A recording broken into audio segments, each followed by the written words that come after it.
నమస్కారం. ఈరోజు మనం ఒక అద్భుతమైన కథను విశ్లేషించబోతున్నాం.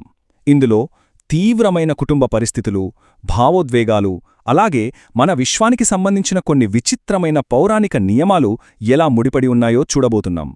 ఇది వినడానికి కేవలం ఒక పాత కథలా అనిపించచ్చు, కానీ ఇందులో మన జీవన విధానానికి సంబంధించిన ఒక గొప్ప పాఠం దాగి ఉంది. సరే, ఇక ఏమాత్రం ఆలస్యం చేయకుండా అసలు కథలోకి వెళ్ళిపోదాం. ఒక్కసారిది ఊహించుకోండి. ఎవరైనా చనిపోయాక పైలోకానికి వెళ్తారు, సరే, కాని అక్కడ కాలు మోపడానికి కనీసం నేల లేకపోతే ఎలా ఉంటుంది? చుట్టూ కేవలం అంతులేని నీళ్లు మాత్రమే ఉండి నిలబడటానికస్సలు పునాది లేకపోతే ఎంత విచిత్రంగా ఉందో కదూ. ఒక మనిషి జీవితాంతం ఎన్నో గొప్ప పనులు చేసినప్పటికీ ఇలాంటి పరిస్థితి ఎందుకు ఎదురవుతుంది? అసలీ పౌరాణిక నియమాలేంటి అనేది ఖచ్చితంగా ఆసక్తిని రేకెత్తిస్తుంది. అదే ఈ కథలోని ప్రధానమైన పాయింట్. ఈ కథ ఎలా మొదలవుతుందంటే, ఒక ముసలి అవ్వ అలాగే ఆమె వల్ల విడిపోయిన ఒక కుటుంబం చుట్టూ తిరుగుతుంది. ఒక ఊరిలో ఆ అవ్వకు విపరీతమైన దానగుణం ఉండేది. ఎంతలా అంటే ఆ దానం వల్ల వాళ్ల కుటుంబం మెల్లమెల్లగా పేదరికంలోకి వెళ్ళిపోతుంది. దీనివల్ల ఇంట్లో వాళ్ల మధ్య ఎలా గొడవలవుతున్నాయో ఇక్కడ చూడొచ్చు. పెద్ద కోడలు చాలా దయగలది, అత్తగారి దానధర్మాలో సాయంగా ఉండేది. కాని చిన్న కోడలికి మాత్రం ఉన్నదంతా దానం చేసి తమను పేదవారిగా చేస్తోందని అత్తగారిపై ఎప్పుడూ విపరీతమైన కోపం, చిరాకు. ఈ దానగుణం ఇంట్లో ఎంతటి మానసిక సంఘర్షణకు దారితీసిందో ఇక్కడ మనకర్థమవుతుంది. అయితే అసలు కథ ఇక్కడే మలుపు తిరుగుతుంది. సాక్షాత్తు ఆ యమధర్మరాజే మారువేషంలో వచ్చి ఒక దైవిక పరీక్ష పెడతాడు. ఈ అవ్వదానగుణం గురించి నారద మహర్షి ద్వారా తెలుసుకున్న యమధర్మరాజు ఆమెను స్వయంగా పరీక్షించడానికి భూలోకానికి వస్తాడు. ఎలాగో తెలుసా? ఒక పేదవాడి రూపంలో గడ్డకట్టే చలిలో అర్ధరాత్రి ఆ ఊళ్ళోకొచ్చి, నాకు బట్టల్లేవు, చలికి చచ్చిపోతున్నాను, దయచేసి ఏదైనా దానం చేయండి అని అరుస్తాడు. మరి ఊరివాళ్లు ఏమైనా సాయం చేశారా? అస్సలు లేదు. తలుపులు ముఖం మీదే వేయడమే కాదు, ఏకంగా తిట్టి పంపించారు. అలా అర్ధరాత్రి ఆ పేదవాడి కేకలు అవ్వగారింటికి వినబడ్డాయి. వెంటనే చిన్న కోడలు ఎప్పట్లాగే గట్టిగా విసుక్కుంది. కాని పెద్ద కోడలు మాత్రం వెళ్లి పరిస్థితి చూసి అత్తగారికి చెప్పింది. అంతే, ఆ అవ్వ ఏమాత్రం ఆలోచించకుండా ఇంట్లో మామగారు కప్పుకునే కంబలిని ఆ పేదవాడికి దానం చేసేసింది. ఆ కఠినమైన పరీక్షలో అవ్వ మరియు ఆ పెద్ద కోడలు ఇద్దరూ అత్యున్నత స్థాయిలో పాసైపోయారన్నమాట. ఆ తరువాత పైలోకంలో ఊహించని ఒక పెద్ద సమస్య ఎదురైంది. అదే పునాదిలేని పుణ్యం. పరీక్షలో గెలిచిన ఆ అవ్వ చనిపోయాక యమభటులు సగౌరవంగా పైలోకానికి తీసుకెళ్లారు. కాని అక్కడే ఆమెకొక పెద్ద షాక్. తాను నిలబడటానికి ఒక్క అడుగు నేలకూడా లేదు. చుట్టూ కేవలం అంతులేని నీళ్లు మాత్రమే ఉన్నాయి. ఎందుకు ఇలా జరిగింది? ఇక్కడే భూదేవి నియమమనేది వస్తుంది. జీవితంలో మనం ఎన్ని దానధర్మాలు చేసినా మన బరువు మోసే భూమాత పట్ల కృతజ్ఞత చూపించకపోతే ఆ పుణ్యానికి పునాది ఉండదు. అది ఎంత గొప్ప పాఠం కదా! దానధర్మాలు చేయడమే కాదు, ప్రకృతి పట్ల కృతజ్ఞత ఉండాలనేది ఈ నియమం సారాంశం.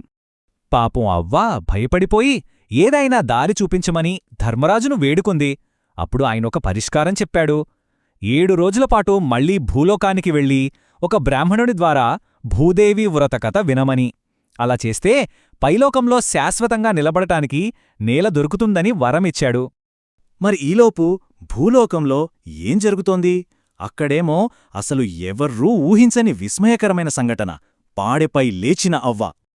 అంటే ఇంట్లో వాళ్ళు అవ్వ చనిపోయిందని ఏడ్చుకుంటూ పాడెమీద శ్మశానానికి తీసుకెళ్తున్నారు. అకస్మాత్తుగా ఆమె ఉలిక్కిపడి లేచి కూర్చుంది. ఇంకేముంది, ఊరివాళ్లంతా దెయ్యమనుకుని భయంతో పరుగులు తీశారు. కొందరైతే వింతగా ఎగతాళి చేశారు. కాని పెద్ద కోడలు మాత్రం ఏమాత్రం భయపడలేదు. అత్తగారు బతుకొచ్చినందుకు సంతోషించి వెంటనే ఆమె ఆజ్ఞ ప్రకారం ఒక బ్రాహ్మణుణ్ణి పిలిపించడానికి ఏర్పాట్లు చేసింది. ఇక్కడ్నుంచి 6 రోజులపాటు అత్యంత భక్తిశ్రద్ధలతో జరిగిన భూదేవి వ్రతం ప్రారంభమవుతుంది. ఇంట్లో చిన్న కోడలు నిరంతరం విసుక్కుంటూ ఎగతాళి చేస్తున్నా సరే అవ్వ ఈ కఠినమైన వ్రతాన్ని ఆపలేదు. బ్రాహ్మణుడు కథ చెప్పడం మొదలుపెట్టాడు.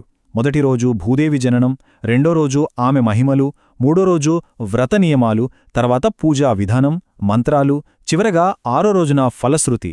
ఇలా ఒక క్రమపద్ధతిలో ఈ 6 రోజుల ఆధ్యాత్మిక శిక్షణ సాగింది. ఇక అసలు ఘట్టం అంటే 7వ రోజు చేయాల్సిన ఆచారాలు చాలా స్పష్టంగా ఉన్నాయి. ఉదయాన్నే అందరూ రావిచెట్టు దగ్గరికి వెళ్లారు.